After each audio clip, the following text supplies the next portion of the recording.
Fala aí, pessoal. Chegamos hoje ao 10º dia do conflito entre a Rússia e a Ucrânia e eu venho mais uma vez para fazer um resumo dos últimos acontecimentos e das informações mais discutidas, dos comentários mais seguidos que a gente vê nas redes sociais, que é as negociações, ou seja, a segunda rodada de negociações entre a Rússia e a Ucrânia e a ameaça de ataque nuclear. Então vamos conversar um pouquinho sobre isso. Eu vou passar umas informações daqui que eu não tenho certeza que cheguem até aí e depois ao final vocês podem comparar as duas informações e pensarem por conta própria, qual delas é mais coerente. Primeiro, em relação às negociações, ainda no último vídeo eu deixei uma aposta no final dizendo que não tenho muita esperança que isso vai terminar logo, porque passa a impressão que a Ucrânia não quer terminar com o conflito o mais rápido possível, que ela quer sim prolongar esse conflito para ganhar benefícios, para ter mais benefícios com a União Europeia, com os Estados Unidos, já que o mundo inteiro se juntou para defender a Ucrânia. Se vocês analisarem a delegação ucraniana que veio para a segunda rodada de negociações, vocês vão ver que a delegação mudou. Antes eram 4 diplomatas, agora são só 3. O que aconteceu com o quarto? Hoje há boatos de deputados ucranianos que estão informando ao mundo inteiro que esse quarto diplomata foi morto. Por quem ele foi morto? Pela SBU. A SBU é como se fosse a CIA da Ucrânia. Ou seja, depois da primeira rodada, quando esses diplomatas voltaram para a Ucrânia, a SBU queria prender esse diplomata por traição à pátria.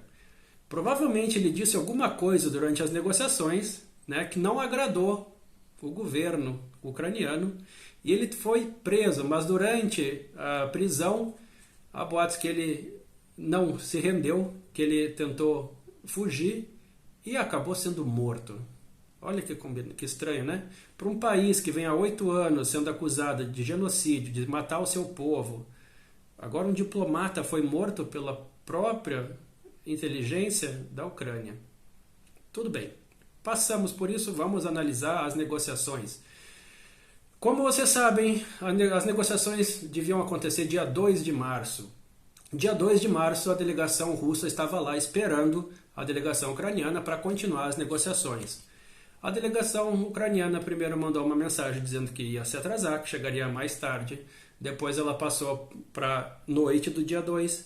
Depois ela disse que chegaria só o dia 3 de manhã. E no fim eles foram chegar só dia 3 de tarde e já sentaram à mesa às 6 da tarde do dia 3.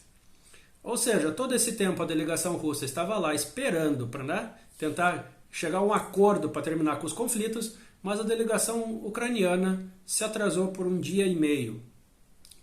Ok. Chegaram, sentaram-se à mesa e, primeiro que, não vamos falar de roupa, Roupa não, acho que é o tópico mais importante do momento, mas vale reparar que um dos diplomatas ucranianos sentou-se à mesa de boné. Não é algo, como eu disse, que seja crucial, mas se fosse meu avô, teria me dado um bolachão na orelha pela falta de respeito de sentar à mesa com boné. Tudo bem, não falamos de roupa, mas eu acho que isso mostra um pouco do respeito, da consideração desses diplomatas frente aos diplomatas russos. Você não vê numa convenção da ONU, numa convenção internacional, diplomatas sentados de bermuda, de boné, de chinelo, Porque é uma ética social que deve ser cumprida, é uma questão de respeito, é uma questão de mostrar às outras pessoas que você está realmente tomando essa questão em sério. Tudo bem, deixamos a roupa de lado, vamos analisar os pontos que deveriam ser discutidos. A Rússia, ela tinha 5 pontos principais que ela queria discutir. Eu vou comentar com vocês um pouquinho. O primeiro é a questão da Crimeia. Ela afirma que a Crimeia é um território russo, ela já é oficialmente um território russo, e não há nada do que ser discutido, não há nada do que ser negociado, porque a Crimeia ela é um território russo. Por que essa discussão? Porque quando se falava em Ucrânia, fazendo parte da OTAN, todos diziam que é para se proteger, para se desenvolver, mas todo mundo sabe que a OTAN colocaria lá mísseis, armas pesadas, né? Munição, tropas. E durante algumas manifestações do governo ucraniano, eles meio que deixaram implícito que se eles tivessem um poder militar suficiente, né, para contra-atacar, eles tomariam os territórios de Donetsk, Lugansk e Crimeia de volta para a Ucrânia. Ou seja, foi uma ameaça direta à Rússia que se eles tivessem armas, eles atacariam.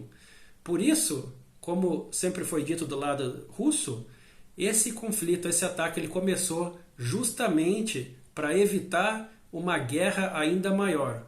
Porque se a OTAN tivesse dado armas à Ucrânia, que já vem 8 anos matando seu povo, né, sem qualquer remorso, e ela tivesse ainda um poder maior de ataque, ela entraria não só em Lugansk e Donetsk, mas também na Crimeia. E aí seria um conflito direto com a Rússia, e eu acredito que as condições seriam muito piores do que agora, né? Os resultados seriam muito mais tragédicos do que agora, muito mais tragédicos. Desculpa, pessoal, mas tanto tempo na Rússia, o português às vezes falta.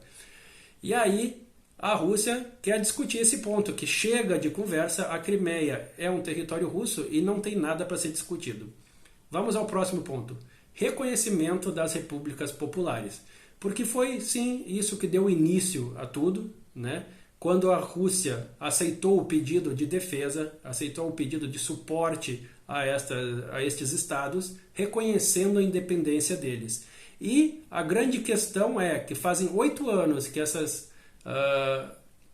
estados vêm sendo atacados e a Rússia, como agora defende, quer chegar a um acordo que, né, tem que ser tomada uma decisão mais democrática, mais pacífica, porque matando as pessoas, aterrorizando as pessoas, não vai fazer com que elas decidam voltar a ser parte da Ucrânia. Então esse é o segundo ponto da Rússia, que está na hora de terminar com o conflito interno e reconhecer essas pessoas. Fazendo um comentário desse ponto, ainda em 2014, quando o Zelensky não era nem candidato a presidente, ele fez um discurso muito bonito que você pode achar na internet, de repente com legenda em português, onde ele diz que tem que acabar com todo esse conflito, porque as pessoas, se elas querem falar russo, elas têm o direito de falar russo. Se elas querem ter tradições russas, elas têm o direito de terem tradições russas. Se elas são de origem russa e querem falar o russo, é o direito delas. Mas aí depois que ele virou presidente, ele mesmo deu início a uma lei que na Ucrânia só pode se falar ucraniano. Então quer dizer que essas pessoas, né, que são de Donetsk, que são de Lugansk, que falam russo porque elas são de origem russa, de um dia para o outro elas têm que parar de falar em russo e só podem falar em ucraniano. E, inclusive é uma questão agora dos ucranianos que fugiram da Ucrânia para os países vizinhos. As pessoas desses países vizinhos também falam russo. E vocês não acreditam que os ucranianos que chegam lá brigam com as pessoas, discutem e dizem: vocês não falem russo comigo, vocês falem ucraniano. Essas pessoas não falam ucraniano. Russo para eles é a língua natural, é a língua nativa. Eles falam russo. Por que eles deveriam? Eles estão prestando uma ajuda e eles têm que falar em ucraniano. Eles falam russo. Terceiro ponto, desmilitarização. Que é o que o Putin, né, sempre repete, que a OTAN está querendo botar armas, porque a OTAN quer se aproveitar do território da Ucrânia para botar mais mísseis perto da Rússia, para ter uma fonte de ataque. Porque todo mundo fala em defesa, mas esses mísseis, né, esses armamentos que a OTAN coloca nesses territórios, eles não são armamentos antiaéreos, né? Não são armamentos que derrubam mísseis, que atacam. Esses são mísseis de ataque. Eles são mísseis para serem lançados a um outro país, não para derrubar mísseis que cheguem. Para isso existe um outro sistema. Então, é uma questão estranha, porque se é para proteção, você não precisa de poder de ataque, você precisa de poder de defesa, né? E a Rússia quer que a Ucrânia volte a ser um país neutro, porque antes a Ucrânia ela não fazia conflito com a Rússia, não fazia conflito com a Europa, não dava benefícios nem para uma nem para outra, ela era neutra. Então, se ela se manter nesse sistema neutro, não causa problema para ninguém. Mas se ela tentar continuar fazendo parte da OTAN, e a OTAN com certeza vai trazer armas para perto da Rússia, isso cria um conflito muito maior. Porque, né, voltamos ao ponto que se esse governo vem 8 anos atacando as regiões de Donetsk e Lugansk, se eles tiverem armas de alto alcance, quem garante que eles não usarão contra a Rússia?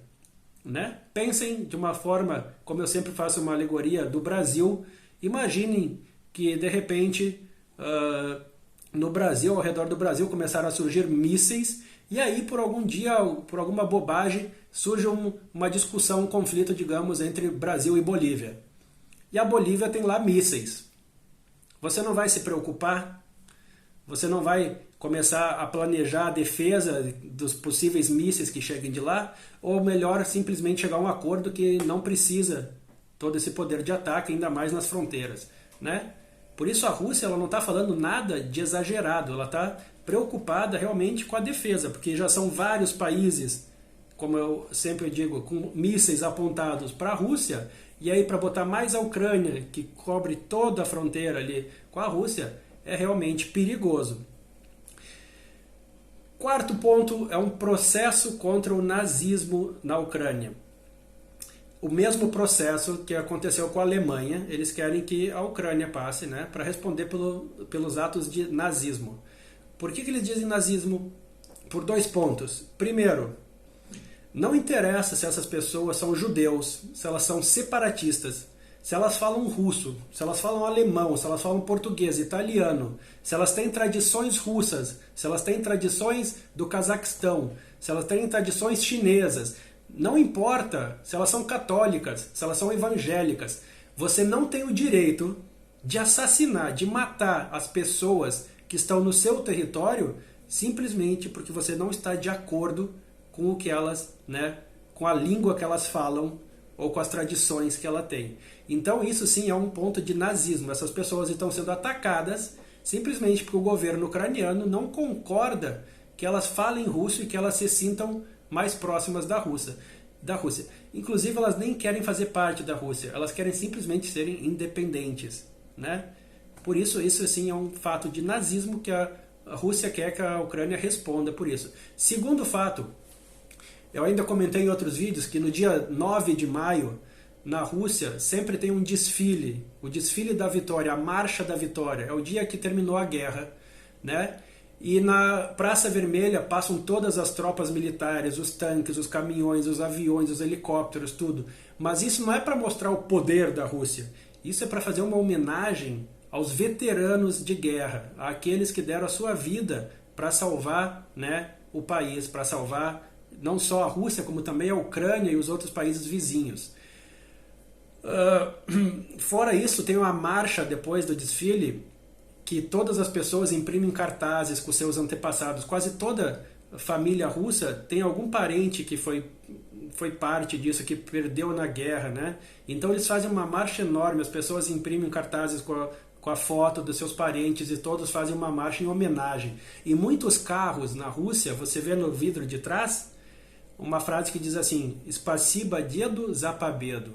Traduzindo, isso quer dizer: obrigado ao meu avô pela vitória. Ou seja, é uma forma de agradecer que hoje as pessoas têm a liberdade de serem russas, porque naqueles anos os parentes, né, os antepassados, lutaram nessa guerra e venceram para salvar eles do nazismo.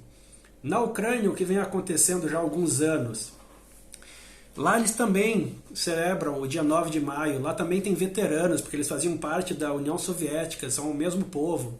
Então esses veteranos, dia 9, eles geralmente iam aos cemitérios prestar homenagens aos demais veteranos, ou eles faziam algumas celebrações na rua para comemorar esse dia, né? Para voltar às memórias de que aquele dia passou.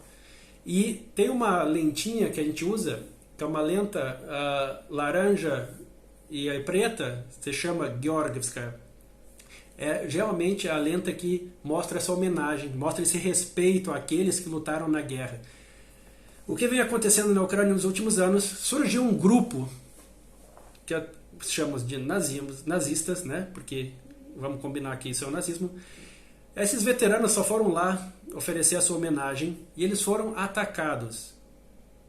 As pessoas xingavam, batiam, arrancavam as medalhas do peito dos veteranos, arrancavam a lenta da roupa, empurravam. Entende? São pessoas que têm 80, 90 anos, que lutaram na guerra para salvar esses jovens, e eles estão sendo atacados, estão sendo humilhados. Isso sim é nazismo. Por isso que a Rússia sempre toca nesse ponto, e ela quer que a Ucrânia pague por isso, porque ela está humilhando o seu povo, ela está matando o seu povo, e se isso é um processo de nazismo, assim como a Alemanha passou por esse processo e respondeu por tudo que foi feito lá, a Ucrânia também tem que responder por tudo que foi feito aqui. E o último ponto é o cessar-fogo, que ainda foi pré-discutido na primeira rodada, né? Quando foi dito que havia muitas informações de civis, de inocentes sendo atacados.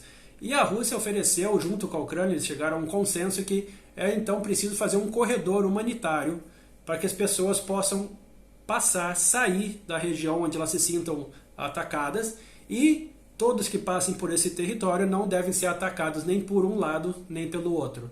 E esse corredor serve não só para as pessoas fugirem, mas também para trazer alimentos, medicamentos, né? É um corredor que, como se fosse fora do território, então nenhuma tropa tem o direito de fazer nada a quem esteja nesse corredor. Vocês entenderam os 5 pontos da Rússia. Como vocês puderam perceber, são 5 pontos que são importantes para ambas as nações, para ambos os lados, né? São importantes para a Ucrânia, são importantes para a Rússia. A delegação ucraniana trouxe só 2 pontos à mesa. São 2 pontos bem simples. Primeiro, que a Rússia pare com os ataques. Segundo, que os soldados russos saiam da Ucrânia. Não me parece que eles estão realmente pensando em chegar a um acordo. Porque você pode analisar os pontos que a Rússia quer discutir, os pontos que a Ucrânia quer discutir. Ou seja, é meio uma relação de adulto e criança, eu diria, quando o adulto está tentando explicar para a criança que pode, não pode, e a criança está dizendo, sai daqui. Não me parece que isso seja uma delegação que realmente pensou em propostas, que realmente está tentando chegar a um acordo, negociar. É mais meio que um deboche, eu diria. Né? Primeiro atrasou 1 dia e meio, chegou da maneira que chegou, sentou na mesa e não trouxe nada produtivo. Não sou só eu falando isso. Na internet tem muitos deputados ucranianos revoltados, xingando. Eles não aceitam esse tipo de comportamento porque realmente até para eles isso parece um pouco ignorante. Ou seja, tem um conflito. Desde o 3º dia a Rússia está oferecendo negociações, né, chegar a um acordo. E as delegações ucranianas parece que não estão levando nada a sério. Então, né, tá aí um conflito interno já na Ucrânia. Vocês podem achar na internet vídeos de deputados onde eles dizem, como assim? Né? Quer dizer que tem uma saída, mas a gente não quer abrir a porta? Não quer tentar, né, chegar a um acordo? É meio estranho. Comparado a isso, eu no último vídeo comentei do discurso do Zelensky na convenção da ONU, onde até o tradutor chorou emocionado. Mas eu queria ler para vocês, eu não sei se esse vídeo chegou até aí, se tem legenda em português, se as pessoas realmente comentam o que foi dito lá. Eu peguei só o último trecho desse discurso dele, que eu queria ler para vocês, porque ainda no último vídeo eu falei que quando esse cara aparece na TV, quando ele fala, parece Shakespeare. Ele sabe onde está a câmera, ele usa as emoções dele para mostrar a mensagem, mas você prestou atenção no texto. Eu vou ler para você rapidinho o texto das palavras do Zelensky na Convenção da ONU.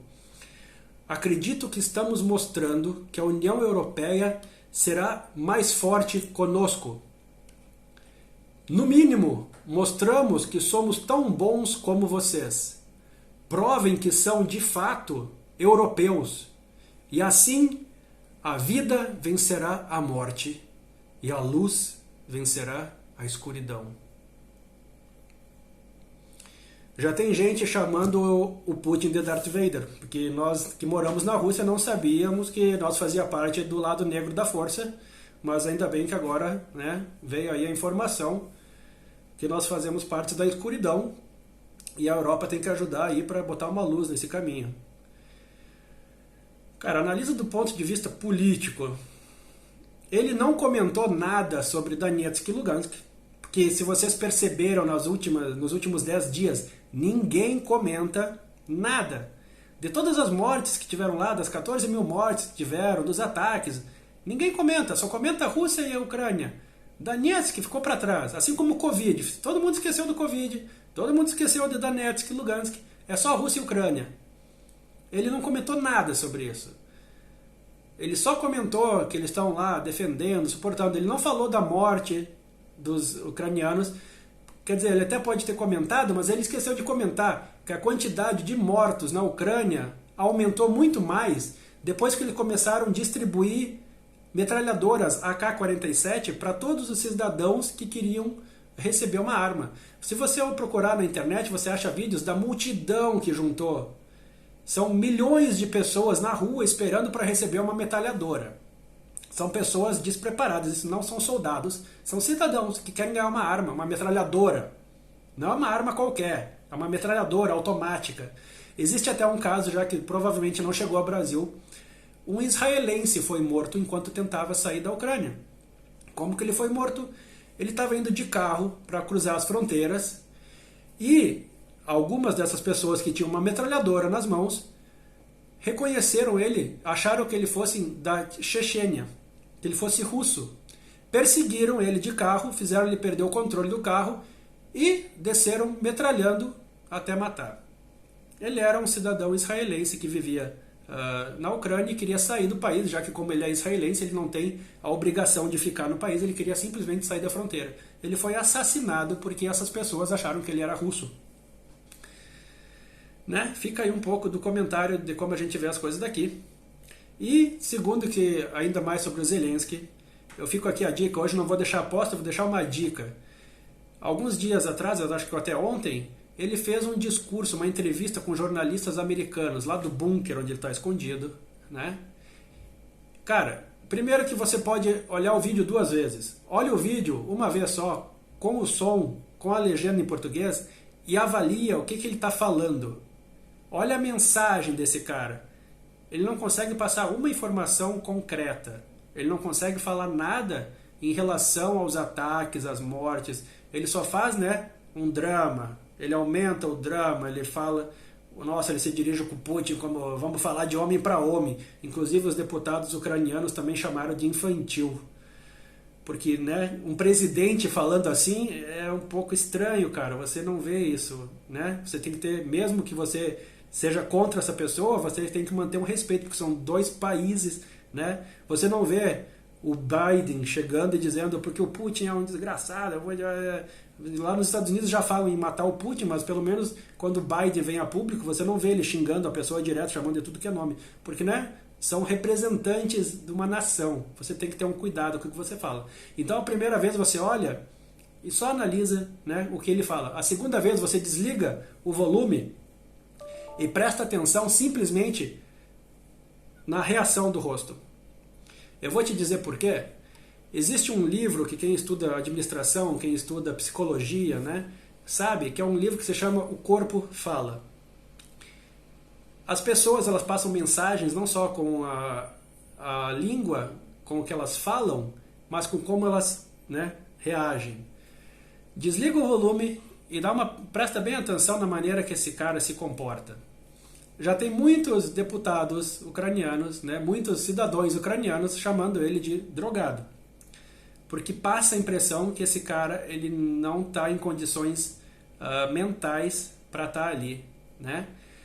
Eu entendo que muitas pessoas digam porque é por causa da guerra, porque ele não consegue dormir, porque ele vem dormindo pouco. Eu vou fazer uma correlação. Eu tenho 3 filhos e já fazem 7 anos que eu não sei o que é dormir direito. Eu durmo 4, 5 horas por noite também. Dá para ver as olheiras, né? Dá para ver o cansaço, mas lá as reações são completamente outras. O corpo está dizendo, está passando outra mensagem. Desliga o volume, só presta atenção, você vai ver o cara reagindo estranho. Tem coisa errada aí, cara. Tem coisa errada aí, presta atenção, tenta avaliar. Vamos rapidinho finalizar, fazer um comentário rápido sobre as ameaças de ataque nuclear. Eu queria só dizer que provavelmente pode ser que tenha chegado uma mensagem fora de contexto, mas o Putin nunca, o Putin nunca disse que ele iria usar armas atômicas para atacar. O que ele disse, sim, numa entrevista que você pode achar na internet com legenda em português e tudo mais, é que em caso de ataque, se houvesse um ataque contra a Rússia, que a inteligência russa calculasse o lançamento do míssil, a trajetória, em quanto tempo ela atingiria o território russo, dessa forma, sim, em contra-ataque de defesa, né, ela teria o direito de contra-atacar e lançar seus mísseis também. Ou seja, ele não está dizendo que ele vai atacar o mundo inteiro com míssil, ele está dizendo que se a Rússia for atacada, então ele tem o direito de atacar de volta. Segundo, a questão das usinas nucleares na Ucrânia, que todo mundo diz que estão jogando bomba, estão explodindo e que a qualquer momento pode explodir uma usina nuclear e aí vai se tornar como se fosse uma bomba atômica e vai passar para o mundo inteiro, para a Europa inteira. Vou dizer uma coisa para vocês. Eu moro na Rússia, na cidade de Obninsk. Pode botar no Google, você vai ver. Obninsk é a cidade onde foi criada a primeira usina nuclear do mundo. Todas essas usinas na Ucrânia, Chernobyl, todas que tem lá, elas foram criadas com tecnologia russa. Foram russos que foram até lá e ajudaram a criar de forma segura essas usinas. Segundo, quando houve o problema em Chernobyl, né, foram russos, inclusive daqui da cidade de Obninsk, da Rússia, que foram até lá ajudar, né, a minimizar os danos causados pela radiação. Ou seja, a Rússia, em primeiro lugar, sabe melhor que todo mundo o que pode acontecer com essa usina, né, se chegar a acontecer alguma explosão, alguma coisa, quais serão as consequências. Porque foi a Rússia que criou tudo isso. Então, não tem ninguém querendo explodir a usina nuclear. Não tem ninguém querendo criar esse holocausto em volta da Ucrânia. Esses ataques podem ser que cheguem perto, mas eles não causam perigo, uma ameaça direta a essas usinas, porque ninguém é louco de atacar uma usina nuclear. A Rússia sabe muito bem o que é isso, a Ucrânia sabe muito bem as consequências disso. E a mim me parece que isso é mais uma forma de criar mídia, de criar, né, um terror nas pessoas, provavelmente para fazer com que mais pessoas apoiem o fim da guerra, apoiem as sanções contra a Rússia e parem de pensar um pouco em Donetsk e Lugansk, que como vocês já perceberam, faz 10 dias que ninguém fala nada desses territórios, porque agora todo mundo fala em Kiev, em Kharkov, e esqueceram que o ponto inicial foi a morte das pessoas lá em Lugansk, lá em Donetsk. Vou comentar rapidinho, o último momento, falam muito de soldados russos que ficaram com frio e fome e que se renderam aos exércitos ucranianos. Cara, para um pouquinho para pensar comigo aqui. Lembra que esse exército, para começar, todos os soldados que estão lá, eles têm pelo menos 10, 20 anos de experiência. Segundo, a Rússia enfrentou uma guerra de 6 anos, onde ela estava em miséria, onde ela não tinha nada, ela estava destruída. E por 6 anos esse povo estava lutando de volta até vencer. Você acha que em 6 dias esses soldados vão estar passando fome? Vão estar passando frio? Cara, eles vêm da Rússia. Na Rússia faz mais frio que na Ucrânia. Presta atenção. Segundo ponto. Tenta achar na internet. A Rússia, as cidades vizinhas da Ucrânia, ali de Kharkov, se juntaram e já enviaram mais de 30 toneladas de alimentos para essas cidades que foram controladas pelo exército russo. Ou seja, o exército russo passa, se houve ali alguma ameaça, né, essas pessoas foram prejudicadas, elas estão trazendo alimento para essas pessoas. Você já viu alguma vez em alguma guerra o soldado se preocupar com o bem-estar do inimigo? Será que esses soldados estão lá realmente para matar, para atacar essas pessoas? Para que trouxeram comida então? 30 toneladas. Imagina, 30 toneladas de comida já foram enviadas para a Ucrânia. Nisso a gente termina o nosso resumo. Hoje ficou ainda mais longo, eu tento resumir, mas não consigo, acabo falando mais do que devia. Desculpa pela meia hora de conversa, mas eu espero que pelo menos sirva para alguma coisa, que sirva para abrir os olhos de algumas pessoas, para pelo menos comparar os dois lados da história e tentar achar, né, qual é a parte mais lógica disso tudo, da onde vem a parte que é mais coerente, que faz mais sentido para vocês. Então, pessoal, quem está se inscrevendo aí, quem está mandando pedido para me continuar contando as histórias, eu vou tentar continuar. Aqui a gente continua trabalhando, a semana foi corrida, mas hoje eu decidi parar um pouquinho, no fim, meia hora eu estou falando com vocês. Eu vou tentar continuar fazendo o resumo, pessoal, né? Se vocês quiserem, escrevam aí as perguntas de vocês, o que vocês querem que eu comente, eu tento achar as informações daqui, juntar de todos os lados e passar mais um pouco de uma outra versão. Então, fica aí a mensagem de hoje, até a próxima.